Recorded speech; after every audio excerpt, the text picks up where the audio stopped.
Hola amigos, bienvenidos a su programa Los Cuentos del Tío Pepe. Miren, una de las cosas que más ha fascinado a la humanidad desde que el mundo es mundo, desde que existe la prehistoria, es el cielo y las estrellas. Qué grande, qué agradable es cuando uno tiene oportunidad de contemplar el cielo, de contemplar las estrellas. Y si uno las observa como empezaron los antiguos a observarlas con atención, uno se da cuenta de que las estrellas de alguna manera salen por el este y durante la noche se van moviendo y se ocultan por el oeste. Igual que el sol, igual que la luna, todos esos cuerpos celestes pareciera que se mueven de este a oeste. Y uno los ve y los observa y de repente se da cuenta de que hay unas estrellas, por ponerles en este momento ese nombre, que se mueven diferente. La mayoría de las estrellas, vean esta y vean aquella, se permanecen equidistantes, no se mueven, es como un fondo, es como una pintura en la pared que se va moviendo entera. Pero algunas estrellas, les repito, se mueven independientes y van avanzando y atravesando entre las otras. Y eso es asombroso. Los antiguos griegos les empezaron a llamar los errantes o los vagos, una palabra que es como planitis, de donde se origina la palabra planeta, porque son esos locos que se mueven entre las estrellas y que no solamente eso, vean esta película que les mostramos, como de repente pareciera que se frenan, retroceden y vuelven a avanzar, que es lo que hoy en día llamamos el movimiento retrógrado de los planetas, que si uno los ve en el cielo es evidente que ese planeta se frena, se retrocede y avanza, pero es simplemente una ilusión, es simplemente una apreciación, ya que todos los planetas, como sabemos hoy en día, le dan la vuelta al Sol en el mismo sentido. A la humanidad descubrir qué es lo que está ocurriendo le demoró muchos años. Primero se descubrió hace 2000 y tantos años, se llegaron a estas conclusiones y la humanidad las abandonó. Después, ya por el año 1540 o así, es cuando Nicolás Copérnico formula lo que se llama la teoría heliocéntrica, es decir, que en el sistema solar el centro es el Sol, helio es el Sol. Antes se pensaba, como es lo normal, como es lo natural, vamos a decir, como es lo intuitivo, que todo gira alrededor de la Tierra, ya que, les repito, uno se levanta y ve que las estrellas salen de este y se ocultan por el oeste, igual que el Sol, etcétera, etcétera. Entonces, lo que la gente pensaba, lo que pensó la humanidad siempre era que el centro era la Tierra.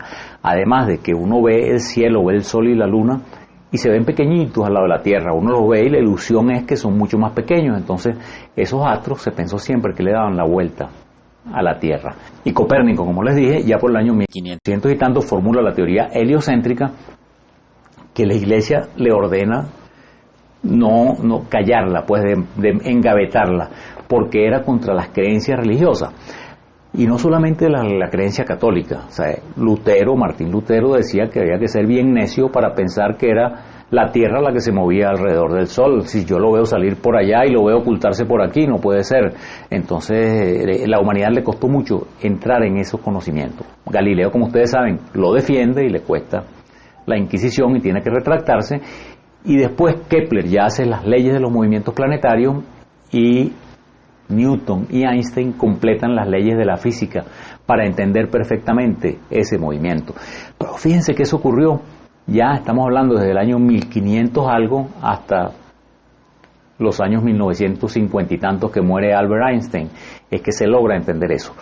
Pero hubo unos sabios súper ingeniosos, súper antiguos, que con ninguna herramienta, con 0 herramientas prácticamente, descubrieron esa teoría heliocéntrica y lograron medir las distancias entre la Tierra, el Sol y la Luna.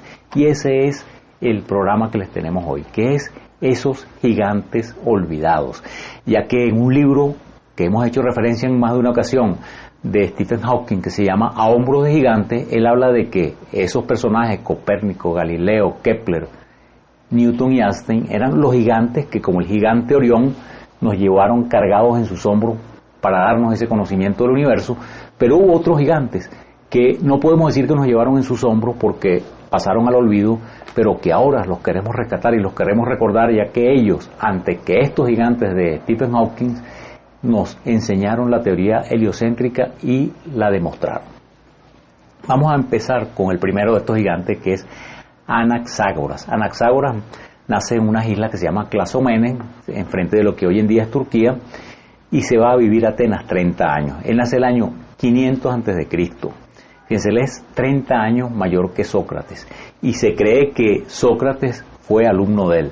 Anaxágoras fue un hombre tan brillante que él funda la primera academia filosófica, la primera escuela filosófica en Atenas, y tuvo discípulos de una gran importancia. Les menciono dos que hemos escuchado muchas veces en nuestros libros y en nuestras lecturas, que son Pericles, ese gobernante que llevó a Atenas a la cúspide de la gloria, que construyó el Partenón, que modernizó la ciudad, que le dio instituciones, el mismo Sócrates, Tucídides, que es ese primer historiador científico, y muchos otros. Bueno, Anaxágoras tuvo montones de aportes a la ciencia y a la filosofía. Él decía que nada sale de la nada, que todo se transforma. Pero en el caso de la astronomía, el descubrimiento más importante y que es crucial es que otra vez volvemos a observar el cielo y vemos la luna, y la luna tiene fases. La luna tiene luna llena, luna nueva, luna llena cuando el sol le pega de frente y la vemos completamente iluminada, luna nueva cuando el sol está detrás y más bien la vemos en la penumbra, y el cuarto creciente y el cuarto menguante, creciente cuando se va iluminando, o sea, la luna llena, y menguante cuando viene disminuyendo de la luna llena. Y él se da cuenta que el sol es el que le da la luz a la luna, que la luna no tiene luz propia. Y no solamente eso, sino que esa es la causa de los eclipses. Por eso es que él dice, la luna no tiene luz propia. Cuando la luna se eclipsa es cuando la Tierra se interpone entre el sol y la luna, y eso es lo que llamamos un eclipse de luna. Y cuando la luna se antepone entre nosotros, entre la Tierra y el sol, es lo que llamamos un eclipse de sol. Entonces, él dice que el sol es simplemente una masa de hierro ardiente, una masa de piedra ardiente, más grande que el Peloponeso, que es el que le da luz a la luna y nos da calor a nosotros, que las estrellas son como otros soles, que no sentimos su calor porque están muy distantes, y que la luna es como otro planeta Tierra que está recibiendo la luz del sol. Él dice, les repito, que el sol es más grande que el Peloponeso, y para que se hagan una idea, ahí les mostramos la península del Peloponeso, que es al sur de Grecia, que está separada del resto de la península griega por ese istmo de Corintio, donde está la ciudad de Corintio. Y miren, ahí le ponemos la medición exacta, pero es de cerca de 200 kilómetros de ancho. Él dice que el Sol tiene más de 200 kilómetros de ancho, que a la gente le parecería una barbaridad, ya que cuando uno ve el Sol, lo que ve es una pelotica de este tamaño. Vamos a hacer una pausa y seguiremos hablando de estos gigantes olvidados que descubrieron la teoría heliocéntrica 1700 años antes que Copérnico. Una pausa que ya seguimos. Amigos, seguimos hablando de estos otros gigantes que, aunque no nos llevaron en sus hombros, porque pasaron 1700 años antes de que se redescubriera lo que ellos ya habían descubierto, ellos, con ingenio y sin herramientas, a base de pensamiento crítico y observaciones, lograron descubrir la teoría heliocéntrica y a explicarnos el movimiento de esos locos del espacio, de esos planetas que de repente van y se regresan. Y estábamos hablando de Anaxágoras, que había dicho que el Sol era inmenso. El Sol, imagínense qué grande, que era del tamaño o más grande que la península del Peloponeso, o sea que medía más de 200 kilómetros de tamaño. Entonces viene otro sabio que se llama Aristarco de Samos, porque nació en una isla que se llama Samos, que queda frente a las costas de Turquía, que se plantea qué tan grande será el Sol. Ya en esa época se conocía un poco de geometría, de triángulos y de ángulos, y como ustedes saben, la suma de los ángulos internos de un triángulo son 180 grados. Y él se da cuenta que cuando la luna está en cuarto creciente, o cuando la luna está en cuarto menguante, que está completamente iluminada para nosotros una mitad, es porque el Sol les está pegando completamente de frente y se está formando un ángulo, vamos a decir, con vértice en la luna de 90 grados. Y desde nuestra puntica en la Tierra podemos medir el otro ángulo. Muy sencillo, miren, desde con un compás, con cualquier cosa, hasta observando, poniendo un palito aquí, rodándolo para allá, o una cosa, aunque no se había inventado el telescopio, pues una cañita así, una cañita para allá. De cualquier manera se podía medir el otro ángulo. Entonces él mide ese otro ángulo y le da 87 grados. Eso tiene un error de 2 y tantos grados porque la medición exacta es 89,85 grados, algo así. Pero él dice que eso tiene 87 grados. Entonces, si eso tiene 87 grados, hace una relación de triángulos y se da cuenta de que la distancia de la Luna al Sol es 20 veces más grande que la distancia de la Tierra a la Luna. Vean qué consecuencias tiene eso. Mostramos esta imagen del Sol y la Luna en un atardecer, se dan cuenta que más o menos miden lo mismo. Entonces, si el Sol está 20 veces más lejos es porque es 20 veces más grande. Les repito, eso es con el error que él cometió de 2 grados. Si él no hubiera cometido ese error de 2 grados, hubiera llegado a la conclusión exacta y verdadera, que es que el Sol está 400 veces más lejos que la Luna. Pero para efectos de nuestra explicación es genial. Aunque él diga que nada más es 20 veces más grande, aunque sea 400, es genial. Ya que si el Sol está 20 veces más lejos que la Luna, es 20 veces más grande. Y entonces él se plantea, ¿y qué tamaño? ¿Dónde está la Tierra ahí? ¿Dónde quedamos nosotros ahí? Y la respuesta la encuentra también en un eclipse de Luna. Vean esta foto del eclipse de Luna y uno intuitivamente se da cuenta de que la sombra de la Tierra, ese círculo que vemos ahí, si lo completamos es como 3 o 4 veces más grande que el diámetro de la Luna. Pero él no lo hace intuitivamente.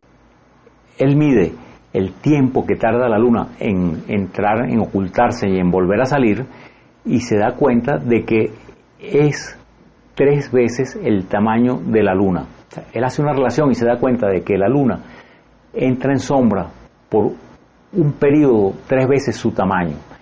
Entonces la Luna es 3 veces más pequeña que la Tierra. Él se equivoca nuevamente, pero esta vez no tanto, porque la Luna es 3,7 veces más pequeña que la Tierra, o la Tierra es 3,7 veces más grande que la Luna. Pero llega a esta otra conclusión: la Tierra es 3 veces más grande que la Luna y el Sol es 20 veces más grande que la Luna. O sea que el Sol es como 7 veces más grande que la Tierra. Cuando Anaxágoras dice que el Sol es del tamaño del Peloponeso, todo el mundo seguía creyendo que la Tierra era el centro del universo y que el Sol le daba la vuelta y que la Luna le da la vuelta, que las estrellas le dan la vuelta y que los planetas esos errantes medio daban la vuelta y de repente se regresaban, pero nadie se había atrevido a decir que la Tierra era el centro, porque esto es la Tierra, esto es grande, esto es enorme y vemos que todo nos da vuelta. Pero cuando Aristarco llega a esa conclusión de que el Sol es 7 veces más grande que la Tierra, les repito, es una vez un error, porque el Sol es como 114 veces, 110 veces mayor que la Tierra, pero igual cuando él piensa que el Sol es 7 veces más grande que la Tierra, él dice: la Tierra no puede ser el centro. ¿Cómo una cosa 7 veces más chiquita va a estar girando? O sea, va a tener una cosa 7 veces más grande girando alrededor de ella.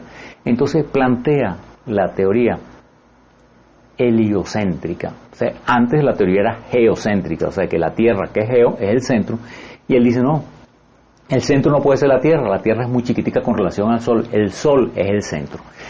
Si ven ahora esta imagen que les muestro de internet, vean cómo sería la órbita de los planetas si la Tierra fuera el centro. Fíjense que no son círculos exactos, sino dan esa serie de lazos cuyo cálculo matemático es complicadísimo. Sin embargo, es el cálculo que se utilizó hasta las épocas de Copérnico. Pero en cambio, si ustedes ven esta figura de al lado, ven qué perfecto es si todo gira alrededor del Sol. Y el movimiento, ese movimiento de esos locos cuando regresan, de esos planetas cuando regresan, es simplemente porque el fondo es fijo. O sea, las estrellas atrás son fijas, porque están muy lejos, nada es fijo en el universo, todo se está moviendo, pero las estrellas están tan lejos que a efectos prácticos son fijas.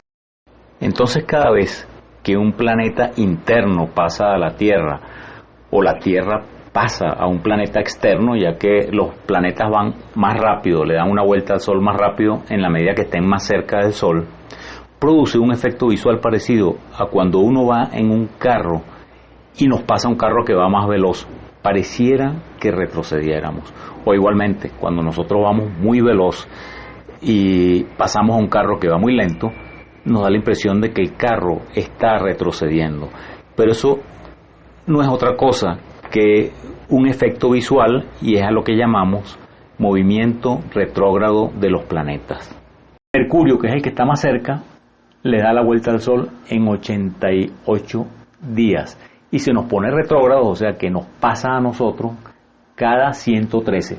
Entonces, les repito, Mercurio es una cosa muy curiosa, se pone retrógrado 3 veces al año, pero ya el siguiente planeta, Venus, que le da la vuelta al Sol en 225 días, no se pone retrógrado todos los años, tarda casi 2 años en ponerse retrógrado, porque va paralelo a la Tierra, entonces cuesta alcanzarlo, porque la velocidad es más o menos parecida, pues de 255 días a 365 que tenemos nosotros, bueno, es un 30%, no es tanto. En cambio Mercurio sí, de 88 a 365 sí es mucha la diferencia. Entonces Venus, les repito, se pone retrógrado casi cada 2 años, un poco menos, y Marte un poco más de cada 2 años. Los demás planetas ya se ponen retrógrados cada año y unos días más. O sea, Júpiter, que es el siguiente, es como cada 13 meses, y ya los demás son cada año más 10 días o cada año más unos escasos días.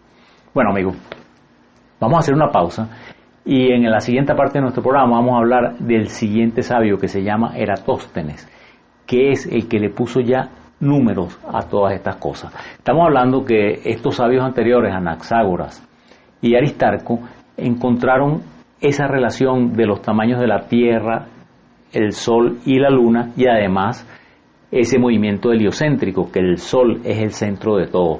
Pero todavía no teníamos una medición exacta de la Tierra. Y es Eratóstenes que de una manera bien ingeniosa mide el diámetro de la Tierra con una exactitud asombrosa. Vamos a una pausa y seguimos hablando de estos otros gigantes.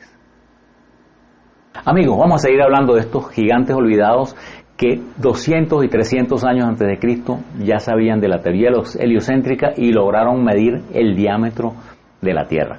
Dice una cosa interesante, en que el eje de la Tierra está inclinado un poco más de 23 grados. O sea, la Tierra, si el Sol está aquí, vean la figura, no gira, y casi ningún planeta gira en el mismo sentido en el que le da vueltas al Sol, es su movimiento de rotación. Por lo general no está en el mismo plano que el de traslación, y el de la Tierra es 23 grados. Eso trae una consecuencia muy importante, que es qué significan los trópicos. Vamos a decir, los trópicos están a 23 y tantos grados del ecuador, y eso significa que son, por decirlo de una manera coloquial, los puntos de la Tierra más alejados en los cuales el Sol se puede ver perpendicularmente. Vamos a analizar esto un poquito. Cuando el Sol está justo arriba de nosotros, justo perpendicular, una columna no genera sombra. Y un pozo, un hueco, más bien queda iluminado en su fondo porque los rayos del Sol van perpendiculares y si los prolongamos llegarían al centro de la Tierra. Y eso ocurre, vamos a decir, en el trópico de Cáncer, que es el trópico que está arriba, que está del lado norte. Eso ocurre el 21 de junio de cada año.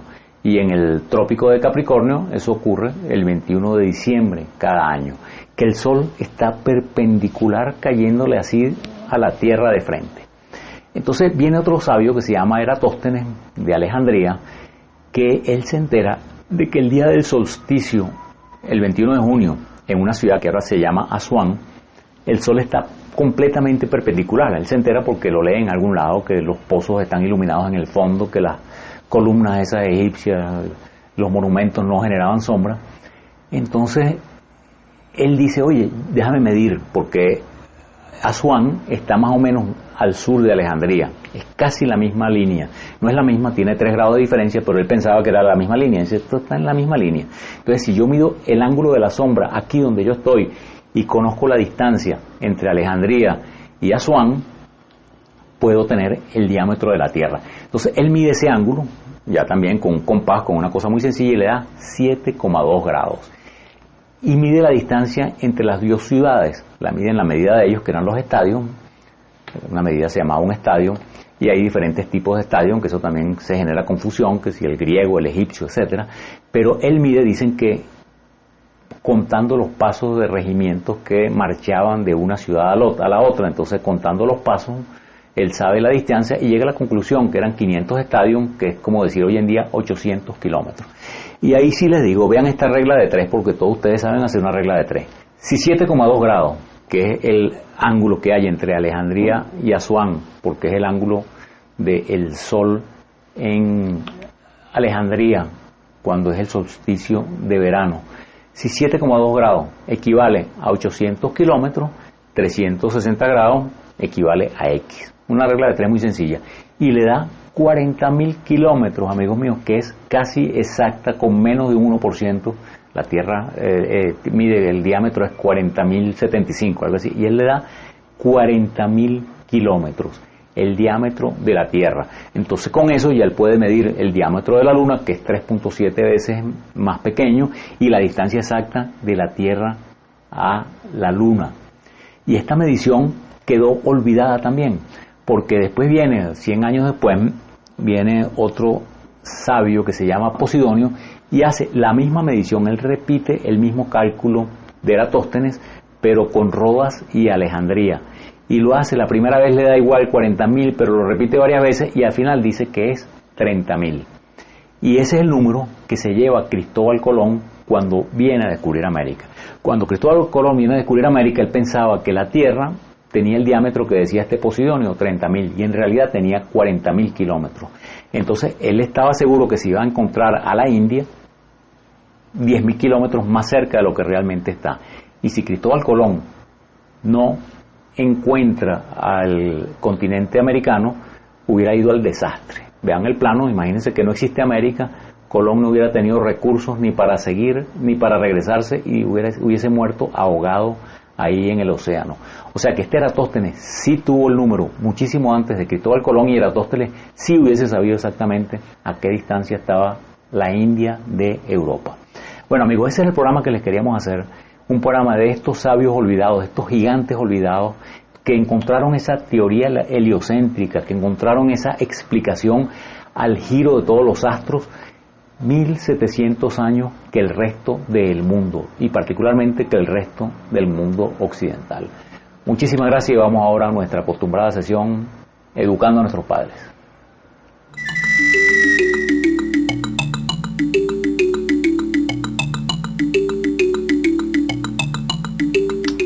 Educando a nuestros padres. Amigos, en este Educando a nuestros padres quiero hacerles 3 aclaratorias y un mensaje. Las 3 aclaratorias son: primero, el diámetro del Sol es 109, 110 veces más grande que el de la Tierra, pero su volumen es más de 1 millón de veces más. Recuerden que el volumen es el diámetro en una proporción de 10 elevado a la 3, elevado al cubo. Entonces si ponemos 100, 100 por 100 por 100, es 1 millón, y como son 110, es más de 1 millón. La segunda aclaratoria: cuando hablamos, y les muestro otra vez la imagen del planeta retrocediéndose, no vayan a pensar que eso lo ven en una noche.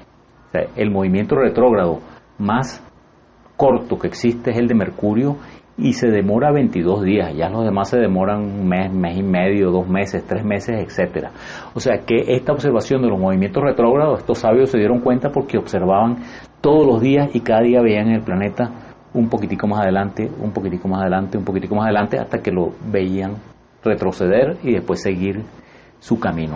La tercera aclaratoria: tanto estos sabios como los gigantes medievales o modernos como Copérnico y Galileo, pero tanto Anaxágoras como Aristarco como Sócrates, tuvieron que huir o defenderse por creencias religiosas, ya que sus teorías atentaban, según la gente, contra la religión. Anaxágoras murió en el exilio por decir que el Sol era un pedazo de piedra ardiente, y Sócrates, cuando lo acusan, es no solamente de corromper a la juventud, sino desconocer los dioses de la ciudad, porque creía en las enseñanzas de Anaxágoras. Y dicen que igual Aristarco tuvo problemas por expresar sus creencias. Y bueno, ni hablar de Galileo, que fue a la Inquisición. Y en el mensaje Educando a nuestros padres, lo que les quiero decir es que la religión tiene una esencia que está muy clara en el Evangelio cuando preguntan cuál es el mayor mandamiento. Miren, es amar al prójimo como a sí mismo. Y esa es la única gran verdad religiosa. Las demás cosas son leyes de la naturaleza. Y las leyes de la naturaleza las hizo quien creó la naturaleza, vamos a decir Dios. Y el ser humano lo que hace es ir descubriendo esas leyes e ir poniéndole números. Y vino la evolución, vino el heliocentrismo, y eso es lo que ha ido descubriendo cuáles son las reglas del universo. Y la única regla de la que yo me siento 100% seguro que ya he descubierto es que la esencia de la vida es el amor al prójimo. Ese es el mensaje que les queríamos dar hoy. Muchísimas gracias, muy buenas noches y los esperamos en un próximo programa, Los Cuentos del Tío Pepe.